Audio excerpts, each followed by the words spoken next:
It's 20 to 8. Well, the work of the New South Wales Reconstruction Authority is ongoing. And recently there was a new, very senior appointment to the Chief Executive Officer role. Mal Lanyon, who was formerly instrumental in the early part of the recovery, or the recovery is probably the wrong word at that point, but in the early response to the floods in 2022. He comes from, as I said, a very senior policing role, but now he is leading the New South Wales Reconstruction Authority. And he joins me this morning. Good morning, Mr. Lanyon. Nice to have you in the studio. Lovely to speak to you. So, for you, having now been back, I'm hoping you've had time to look around some of the communities in the Northern Rivers. What have you seen that's changed? Yeah, probably quite a remarkable transformation from the last time I was up here. It's really pleasing to see down in the CBD how vibrant it is, to really listen to the community and to sort of see the positive attitude towards the future of Lismore. And I think it's incredibly bright. It's now the Reconstruction Authority's job to continue working with the community and council to make sure that we deliver recovery and communities get themselves back together. Of course, it is terrific, and we shouldn't forget to congratulate those people who have dusted themselves up and got back on their feet. And it's been very, very trying circumstances, both for business people and of course for homeowners. But there is a lot of people suffering in the community, right from Maclean through to the border. A lot of homelessness as well. Can we perhaps take a look at some of the programs that are in place to support people? So, has the emergency temporary accommodation program been fully subscribed? Is there still a waiting list for that? Yes, there is, and we're working very much with Homes New South Wales now in making sure that transitioning people from temporary housing into permanent housing is occurring, and that's really our goal. We want to make sure that everyone has a roof over their head. We want to make sure that people know that there's some certainty in their future. How do people make sure they're not going to fall through the cracks? That's why we're working with Homes New South Wales. So the Reconstruction Authority, Homes New South Wales has a core responsibility, obviously, in terms of housing, social housing, and making sure that we actually work in a system that we don't leave people. So if people haven't registered, how do they do that? Where do they go?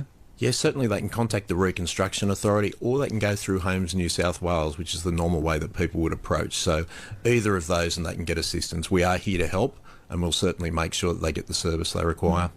Are there still people in temporary accommodation, not even so much the pod villages, but there was a lot of people who were being housed in hotel accommodation around the region, but also interstate. Is that program still going? No, more so those people have been transitioned to either temporary housing, or a lot of people have actually moved back home. They've been able to do suitable repairs. There's been a number of programs, obviously 2 rooms, and getting people back into houses, and that's been the focus, because that's about really restoring the lifestyle that people are used to, and that's what we want to try to do, get them back into a lifestyle that they're expecting. And that's no easy feat in a housing crisis. It's a very challenging one, and to be honest, before the floods, pre-COVID, obviously social housing was a big issue up in the Northern Rivers region. Temporary housing has certainly alleviated that. It's never going to be a full solution, and that's why we've got to work, obviously, right across government, with community, with council, to make sure that we can find solutions. Most recently, people might remember you've made announcements about the land schemes under the Resilient Lands program and released those lands. How are those programs progressing, and when will people find out more? Yeah, very much. We'll continue to release information about those programs. You're aware that 3 locations have been identified at this stage. I can tell you that I'm part of an announcement today, which will be a 4th land release. I won't go into too many details this morning. Obviously, I'll get in trouble for releasing early. Go on. No, I can certainly tell you. No, I can tell you it's really about continuing to make sure that it's not just Lismore-centric. We understand the devastation in Lismore. It's really important that Resilient Lands program focuses on targeting defined land that people can move to right across the Shire. Okay, so which Shire can we expect to hear about that land release? Richmond Valley today. Okay, terrific. And we'll be bringing you that news, of course, once that is released. Further work that's being done.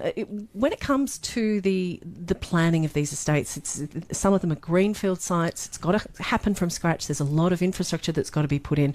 We've heard the Lismore City Council say the sewage treatment works is just not up to it at the moment, and there needs to be massive investment in that before they can approve some of these estates. Has that been resolved? Is there something shifting in that space? And that's certainly, we're working across government and with council. It's really important, and it's difficult to overstate the enormity of the challenge that we face here. Obviously, with the devastation that went through here, both to your key essential assets, things like water and sewage treatment, it's important that we work. But obviously, as we look to open up land releases, look to put new homes there, that the actual sewerage and the water infrastructure can support that. So we are working through that process at the moment. There has been funding available. There will continue to work on that to make sure that we can support those housing estates. Okay. What about the other programs that Resilient is managing, the house raising, the retrofitting? Where are they up to? Do you happen to have any stats with you as to how many people have been able to be helped under those schemes? Yes, I do. So in terms of the Resilient Homes program, which includes buybacks, raising and retrofits, at this stage we've had 773 offers for buybacks, of which 623 have been accepted. We continue to work with homeowners that are affected with that program. Raising and retrofit, at this stage we're targeting about 350 priority homes for that. We've also been working closely with a contractor to do assessments with homeowners, and that's really about giving homeowners choices of how they go forward with that program. We've had about 105 of those assessments take place so far.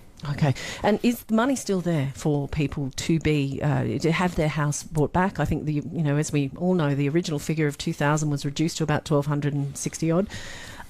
Will all those 1,260 odd people receive a buyback? I certainly expect that there is funding available to fund that program, and obviously what we will work through is to make sure that those that have the greatest need, those that have the priority, will be assisted by the program, and then obviously we'll continue to work with government as to what the future looks like. Okay. And what about the issue of houses? Many people are very attached to their old houses with the rainforest timbers. They don't want to see them destroyed. What is happening in terms of the ability to relocate houses? Yes, that's certainly a process that we're looking through, and I think with the Mount Pleasant estate we're looking to actually pioneer the movement of several homes there, basically to show what can be done. We're very mindful of the heritage, we're very mindful of the history of Lismore, and as part of any program going forward, we'll be looking to maximise whatever use we can. I think that you're certainly aware there are programs that are looking at how we actually restore and maintain. The Living Lab is a great example of that, and I encourage anyone who hasn't seen the Living Lab to have a look at what can be done. If a disaster of that magnitude, or even a lesser magnitude but destructive, happened again, what we saw in 2022 was that Queensland was on the front foot because they had a Reconstruction Authority. Yeah. You now lead our Reconstruction Authority. Have we caught up? Absolutely. I've had the opportunity, the first weekend when I started this role, we had floods at Hawkesbury and Nepean Valley and Illawarra and Shoalhaven, and I was incredibly proud to see how well the teams were forward-leaning. They were ready to go straight into recovery, working very closely with the Emergency Services Agency, and to be honest, it was quite seamless, and that's what we would be looking for, and that's the role of the Reconstruction Authority. I think you're aware that the Reconstruction Act provides a number of roles that we must do. Recovery is a central one of those, but certainly community preparedness is one of the greatest ones that we have, because it's about getting the community prepared before a disaster to make both the emergency response and recovery much easier and more seamless. Okay, and just for anybody listening who, again, may only now be getting to the point where they can deal with some of the business of getting back on their feet, how do they get in touch with the Reconstruction Authority? Yes, certainly. We have a website that provides those details, or they can go through Service New South Wales. Okay. Really, the government is there designed to be a one-touch service, so people can come. We will support them as much as we possibly can across government. That's what we're here for. The Reconstruction Authority will be standing side by side the community and councils to ensure recovery reconstruction occurs. Well, Mr. Lanyon, thank you very much for coming into the studio, and we look forward to hearing more of the work of your team and having you back. Thank you. Thanks, Joe. It's wonderful to be back. Mal Lanyon on ABC North Coast. He is the Chief Executive Officer of the New South Wales Reconstruction Authority. We'll be taking a little trip up the coast.